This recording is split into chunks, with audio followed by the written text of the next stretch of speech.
Hello नमस्कार, मैं अपनी क्लास लधौरा से संजय। तो वर्तमान में हमारे देश में एक पहला मरीज मंकी पॉक्स का पाया गया है जो केरल की राजधानी तिरुवनंतपुरम में देखा गया है। तो हम जानते हैं कि मंकी पॉक्स क्या है, मंकी पॉक्स कहाँ से आया और मंकी पॉक्स के क्या लक्षण हैं, हम कैसे इससे बचाव कर सकते हैं और कैसे हम खुद को मंकी पॉक्स के प्रभावों से दूर रख सकते हैं। तो इन सब चीजों को जानने से पहले हमें जानना पड़ेगा।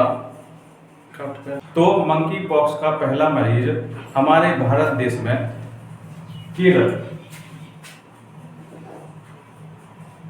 की राजधानी तिरुवनंतपुरम,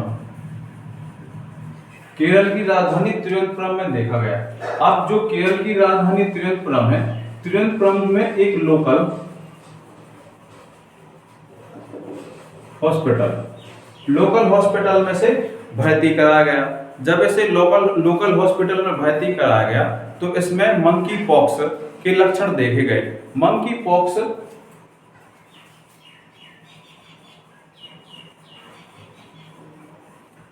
पॉक्स यह शब्द में क्या है मंकी, लेकिन एक्चुअल में इसमें मंकी का कोई हाथ या हस्तक्षेप नहीं है। यह वास्तव में जानवरों से फैलने वाली एक बीमारी है। यह ऐसे जानवर होते हैं जो अपने शरीर पर छोटे छोटे जीवाणु या विषाणुओं को रखते हैं। यह छोटे छोटे जीवाणु विषाणु व्यक्ति के संपर्क में आकर उनमें अपने विषाणुओं को स्थानांतरित कर देते हैं। यह जीवाणु विषाणु स्थानांतरित होने के प्रमुख तरीके हो सकते हैं, जैसे रोगी का खाना, रोगी का पहनावा मतलब कपड़े, रोगी का बिस्तर, रोगी की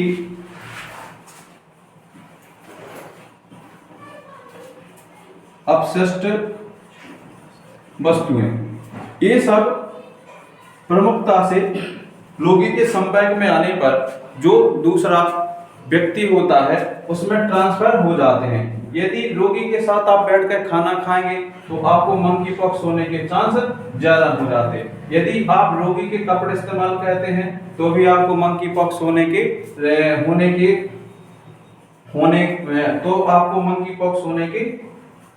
चांस ज्यादा बनते हैं। यदि आप रोगी के बिस्तर पर या बिस्तर को यूज करते हैं तो भी आपको मंकी पॉक्स होने के चांस ज्यादा बनते हैं। अब इसके बाद आता है रोगी का अपशिष्ट। अपशिष्ट में अगर हम बात करें तो अपशिष्ट मुख्यतः होते हैं आपके, एक तो हो जाएगा आपका मूत्र विसर्जन,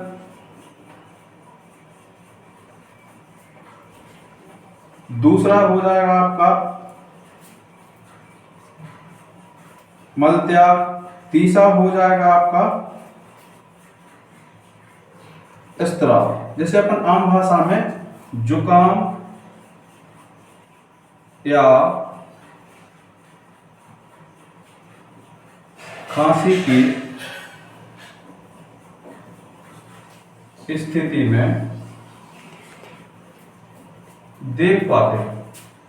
अब क्या होता है मूत्र विसर्जन में क्या होगा, मूत्र विसर्जन यदि रोगी क्या कहता है खुले में मूत्र विसर्जन कहता है तो रोगी के शरीर में उपस्थित मंकी पॉक्स के जीवाणु बाहर निकल आते हैं, और यदि कोई इसके संपर्क में आता है तो उसे भी क्या हो जाता है, उस रोग से क्या हो जाएगा, वह ग्रसित हो जाएगा। मल त्याग, मल पे बैठी हुई मक्खियां, मधुमक्खियां मल पे बैठकर रोगी के मल में उपस्थित जीवाणुओं को खाकर या अपने साथ में चिपकाकर लाती हैं और स्वस्थ व्यक्ति के पास पहुंचाकर उसे काय से ग्रसित कर देती हैं, मंकी पॉक्स से कह देती हैं। अब स्त्राव या जुकाम या स्त्राव या खांसी की स्थिति में क्या कहते हैं, हम जब खांसते हैं या छींकते हैं तो हमारे शरीर से छोटी छोटी पानी नुमान बूंदें निकलती हैं जो सामने वाले व्यक्ति पर गिर जाती हैं, जिस कारण वह इस रोग से ग्रसित हो जाता है। तो यदि हमें बचाव करना है तो सबसे पहले हमें रोगी से क्या रहना है, उसके खाने से दूर रहना है। रोगी के पहनावे या कपड़े से क्या करना है, हमें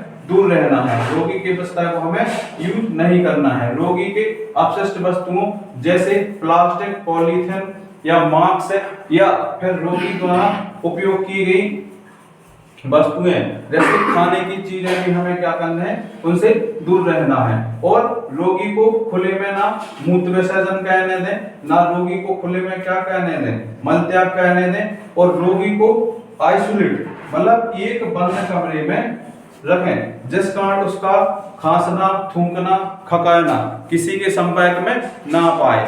तो मंकी पॉक्स से बचने के लिए क्या है आपकी प्रमुख उपाय। अब देखेंगे मंकी पॉक्स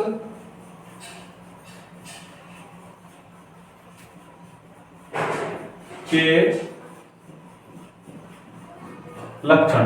तो मंकी पॉक्स के हम लक्षण देखें तो मंकी पॉक्स के लक्षण सामान्यतः जो सामान्य लक्षण होते हैं, सर्दी, खांसी, जुकाम, यह तो नॉर्मल होते हैं। लेकिन इसके बाद व्यक्ति को क्या होता है, 2 से 3 दिन तक बुखार, 2 से 3 दिन बुखार होने के बाद उसके शरीर पर छोटे छोटे लाल चकत्ते पड़ने शुरू हो जाते हैं और यह चकत्ते लसिका को कमजोर कर देते हैं और रोग प्रतिरोधक क्षमता में क्या कर देते हैं, कमी ला देते हैं, जिससे रोगी की तबीयत और बिगड़ती जाती है। तो सबसे पहले तो उसे क्या होगा, बुखार आएगा, बुखार के बाद खांसी आएगी, खांसी के बाद जुकाम होगा, जुकाम के बाद हाथ पांव में ऐंठन या हाथ पांव टूटने लगेंगे। इसके बाद उसे जो बुखार होगा वो होगा 1 से 3 दिन तक। जो खांसी होगी वो उसकी कंटिन्यू 1 से 7 दिन तक। जो जुकाम होगा, जुकाम का कंटिन्यू जो उसका 12 दिन होता है वो 12 दिन रहेगा। अब ये क्या है आपके, इसके बाद सबसे महत्वपूर्ण है, जो सबसे महत्वपूर्ण है आपका, सबसे महत्वपूर्ण है रोगी के हाथ, पांव एवं मुंह या कह सकते हैं संपूर्ण शरीर पर लाल चकत्ते। लाल चकत्ते का मतलब जो रोगी का शरीर होता है उसमें ऐसे ऐसे लाल कलर के क्या बन जाते हैं, धागे, गोल चकत्ते बन जाते हैं। जैसे आप कह सकते हैं किसी भी गोल चीज को लें और आप अपने हाथ पे लगाएं तो आपको क्या वहां पे चकत्ता टाइप का देखने को मिल जाएगा। तो ऐसे पूरे शरीर में क्या बन जाते हैं, चकत्ते बन जाते हैं। तो ये तो क्या थे आपके रोगी में रोग से बचने के उपाय, ये क्या है आपके रोगी में देखे गए लक्षण। अब देखते हैं मंकी पॉक्स आया कहां से है और मंकी पॉक्स का नाम मंकी पॉक्स क्यों पड़ा। तो मंकी पॉक्स की वैसे जानकारी देखी जाए तो मंकी पॉक्स का कोई निश्चित स्थान नहीं है, लेकिन इसे अफ्रीकी देशों में माना गया है। इसका पहला लक्षण या पहला मरीज 1972 में देखा गया था, जो दक्षिण अफ्रीका के एक देश में पाया गया था। इसके बाद भारत में 2022 में भी इसके कुछ लक्षण देखने को मिले थे। इसके बाद अब 2024 में यह दोबारा से वैश्विक स्तर पर एक महामारी का रूप ले चुका है। जैसे 14 अगस्त 2024 में WHO द्वारा विश्व स्तरीय महामारी घोषित कर दिया गया है। यह महामारी हमारे संपूर्ण देश के साथ साथ पूरे विश्व स्तर पर फैली हुई है अभी, लेकिन भारत में एक ही मरीज देखने को मिला है। तो आप इन सब चीजों को ध्यान में रखकर और इन सब को ध्यान में रखकर इस रोग से बच सकते हैं और इन सब को देखकर रोगी से आप क्या रह सकते हैं, दूर रह सकते हैं। अब अगर हम देखें तो मंकी पॉक्स को वर्तमान में 2022 में WHO द्वारा